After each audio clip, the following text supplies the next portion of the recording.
कभी कभी बच्चों के बीच हुई लड़ाई एक बड़ा रूप धारण कर लेती है और बच्चों से चली लड़ाई बड़ों की जान तक पहुंच जाती है। कुछ ऐसा ही मामला उत्तर प्रदेश के बुलंदशहर जिले से सामने आया है। यहाँ गली में खेल रहे बच्चों के बीच किसी खेल को लेकर लड़ाई हो गई और बच्चों की लड़ाई ने एक बड़ा रूप धारण कर लिया और ये लड़ाई बड़ों तक पहुंच गई और उनके बीच धारदार हथियार चल गए, जिसकी वजह से एक युवक गंभीर रूप से घायल हो गया, जिसको बुलंदशहर के जिला अस्पताल में भर्ती करवाया गया है, जहाँ युवक की हालत गंभीर बनी हुई है। दरअसल मामला कस्बा गुलावटी के मोहल्ला पीरखा का है। यहाँ रहने वाले हाशिम ने बताया कि वह अपनी दुकान पर काम कर रहा था, तभी उसके मासूम भतीजे को मोहल्ले के कुछ लोग बुरी तरह से पीटने लगे। भतीजे को पीटने की बात सुनकर जब वह मोहल्ले में पूछा और आरोपियों से मासूम को पीटने की वजह पूछी तो आरोपियों ने उसकी भी बुरी तरह से पिटाई करनी शुरू कर दी और जब इस बात का विरोध किया तो उसे जान से मारने की नीयत से धारदार हथियार से उस पर हमला कर दिया, जिससे वह गंभीर रूप से घायल हो गया। बताया जा रहा है कि युवक को बुरी तरह से पीटने के बाद दबंग मौके से भाग खड़े हुए, जिसके बाद मौके पर पहुंची पुलिस ने घायल हाशिम को अस्पताल में भर्ती करवाया, जहां उसकी हालत को बिगड़ता देख बुलंदशहर जिला अस्पताल के लिए रेफर कर दिया। पीड़ित हाशिम ने आधा दर्जन लोगों के खिलाफ मुकदमा दर्ज करवाया है और पुलिस से उनकी गिरफ्तारी की मांग की है। मेरा नाम मोहम्मद हाशिम है, मैं गुलावटी का रहने वाला हूँ। पीरखा मोहल्ला। भतीजे को मार रहे थे, मैं बचाने के लिए आया तो पीछे से आन के मेरा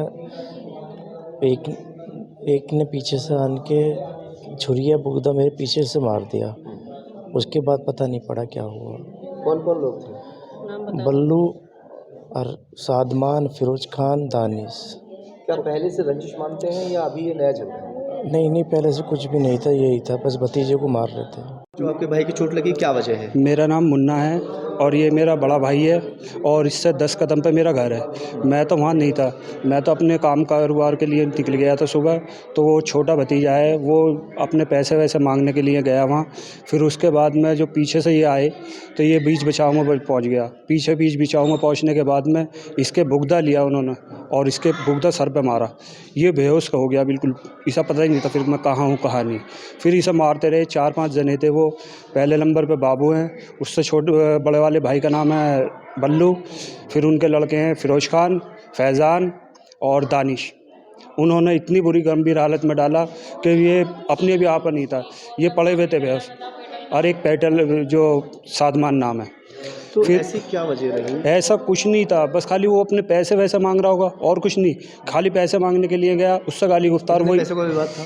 वही कोई 10-20 हज़ार रुपये का, कोई इतना बड़ी बात ही नहीं थी। नहीं कोई रंजिश था ऐसी, कोई नहीं, मतलब कोई ऐसा मामले नहीं था। उन्होंने तो कोई ऐसी रंजिश निकाली है कि इसको मार दें, बस। और क्या ऐसा नहीं। हाँ, ये पड़ोसी हैं हमारे, बिल्कुल जस्ट मकान मिला हुआ है। दुश्मनी तो नहीं? नहीं, ऐसा कुछ नहीं था। और फिर उसे मान हालत हाँ, इनकी हो रखी है इस वक्त जो है। कितने टाके आए हैं? इनके 15 टाँके आए। और वहाँ पहुँचे हम तो वहाँ थाने में भी, बाहर भी पुलिस वालों को भी तुमने बुला लिया, तुम्हें फिर मारेंगे हम। फिर उसके बाद में उन्होंने क्या काम करा, घर पे गए, घर पे जाके लेडीज़ों से बदतमीजी करी है, बहुत ज़्यादा बदतमीजी करी है। लेडीज़ों को भी हाथ पाँव छोड़े हैं प्रकार से। और अब बस ज़्यादा नहीं तो थोड़ी बात है, ये है कि हमारे कुछ गुजारिश है कि हमारे लिए हमारे फ़ैसले में हक हो जाए कि उन्हें कुछ सज़ा दी जाए। क्या कोई ऐसा कर दिया जाए कि आगे के लिए वो ऐसा काम नहीं करें। गुंडे जो बन रहे हैं ना, उनकी सरकार मान के, ये गुंडागर्दी है उनकी। हमारा कुछ नहीं, हम तो गरीब आदमी है, एक तरफ को रह जाते हैं। मगर ये बदमाशी जो है ऐसी होगी, सरकार में भी ऐसा काम होगा तो हमारे लिए हमारा इंसाफ चाहिए बस।